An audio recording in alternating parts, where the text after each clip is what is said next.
Hello everyone, कैसे हैं आप सब और क्या हाल समाचार हैं आपके। बजट वाले दिन कहिए या बजट के बाद से कहिए, पीएसयू बैंक स्टॉक फटाफट भाग रहे हैं। तो आखिर ऐसा क्या हुआ बजट में? क्योंकि ऐसे देखा जाए तो पीएसयू बैंक बेहतरीन रिटर्न दे रहे हैं और बेहतरीन रिटर्न देने के बाद भी आज भी बहुत सारे शेयर अंडर वैल्यू बैठे हुए हैं। तो वहां पर लोगों की उम्मीद पीएसयू बैंक से बहुत ज्यादा निकल के आती है और लोग पीएसयू बैंक में सबसे ज्यादा इन्वेस्ट भी करें क्योंकि शेयर भी सस्ते होते हैं, रिटर्न भी अच्छे मिल जाते हैं, तो लोगों को मजा आता है। तो आज की वीडियो में हम बात करने वाले हैं कि आखिर बजट में ऐसा क्या कहा गया है जिससे इनको फायदा होने वाला है। पहली बात, कौन से, क्योंकि 12 शेयर हैं तो कौन से शेयर अच्छे हो सकते हैं उसके बारे में बात करेंगे।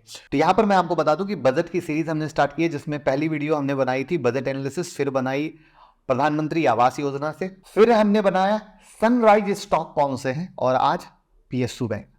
तो अगर पहली बार आए हैं तो चैनल को सब्सक्राइब कर लीजिए, बेल आइकॉन नोटिफिकेशन कर लीजिए, क्योंकि ये बेहतरीन सीरीज बनाएंगे और मोदी सरकार अगर वापस से आती है तो आपको इन सारे स्टॉक के साथ, इन सारे सेक्टर के साथ बहुत फायदा मिलने वाला है। मार्केट खुलने से पहले स्टॉक मार्केट की किसी भी न्यूज़ के लिए टेलीग्राम और व्हाट्सएप चैनल से जुड़ जाइए, लिंक डिस्क्रिप्शन में है।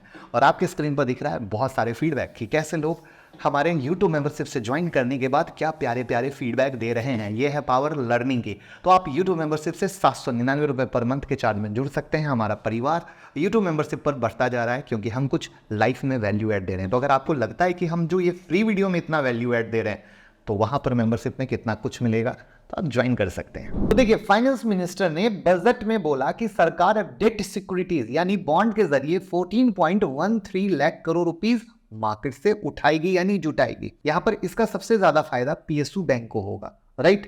अब आप सोच रहे होंगे कि भाई बॉन्ड से पीएसयू का क्या लेना है और वहां पर प्राइवेट बैंक क्यों नहीं हो सकते हैं, राइट। तो इनको ही हमको समझने की कोशिश करना है, तभी हम एक लर्नर बनकर अर्न कर सकते हैं। तो यहां पर हर एक पॉइंट को समझते हुए लास्ट में हम स्टॉक के नाम पर आने वाले हैं।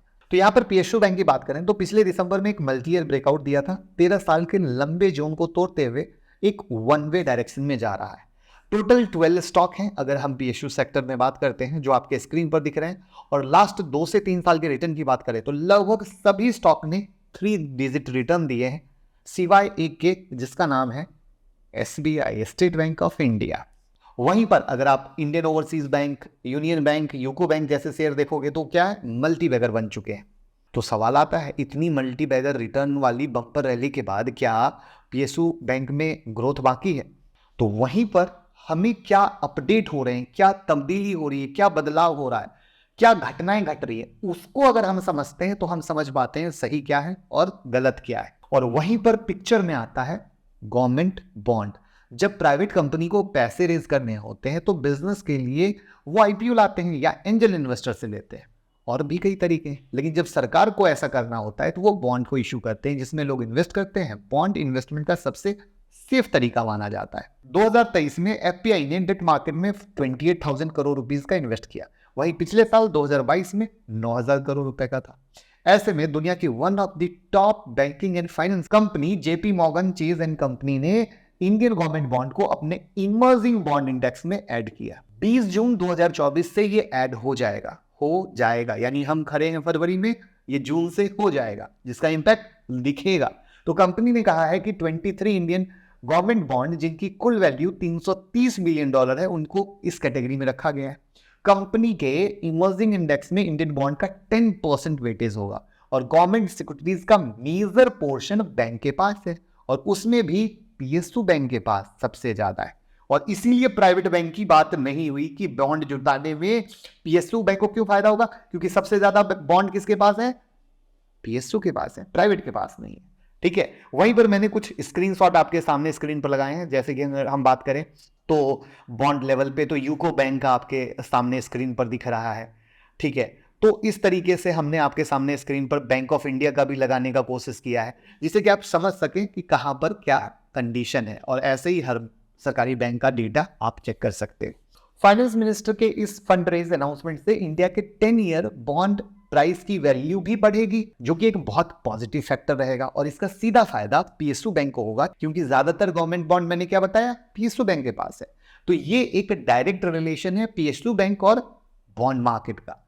अभी आप चीजों को रिलेट कर पा रहे होंगे कि ये रिलेशन पीएसयू बैंक के ग्रोथ को बूस्ट करेगा।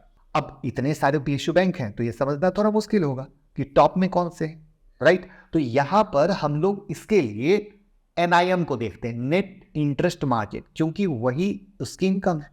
तो टॉप 3 PSU बैंक जिनकी Q3 रिजल्ट काफी अच्छे हैं और नेट इंटरेस्ट मार्जिन भी इंप्रूव हुआ है, उसमें पहला है पंजाब नेशनल बैंक, दूसरा है बैंक ऑफ इंडिया और तीसरा है बैंक ऑफ महाराष्ट्र। अब चूंकि हमें आपको सिखाना है, इसलिए एक बेस नेट इंटरेस्ट मार्जिन का पकड़ा जो इंपॉर्टेंट होता है और हमने आपके साथ शेयर कर दिया। बट याद रखिए कि जब भी कुछ लर्निंग दे रहे हैं तो वो बाय सेल एडवाइस नहीं होती है, प्योर लर्निंग होती है, जहां पर आप खुद सीखते हैं, समझते हैं और तब दिमाग में घोड़ा दौड़ाते हैं।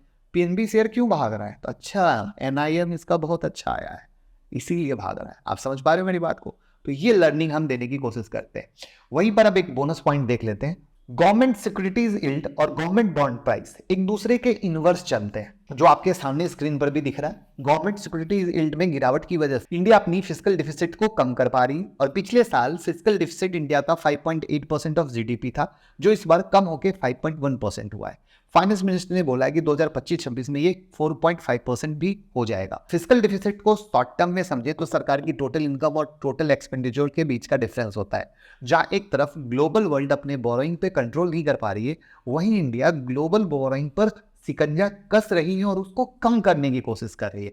और ये दर्शाता है कि इंडिया आने वाले टाइम में कितना ग्रो करेगा और ग्रो करने के लिए पूरी तरह कार्यरत है। और इंडिया की ग्रोथ मतलब पूरे इकोनॉमी की ग्रोथ काउंट होती है। तो उम्मीद करता हूं आपको एक अलग प्रोस्पेक्टिव सीखने का मिला होगा। बॉन्ड, फिस्कल डिफिसिट, इंडिया कैसे ग्रो करने के लिए खुद को कोशिश कर रहा है, PSU बैंक का रिलेशन कैसे है, प्राइवेट बैंक के पास बॉन्ड नहीं है। तो बस प्यार से लाइक कीजिए, शेयर कीजिए, मोहब्बत दीजिए। Thank you so much.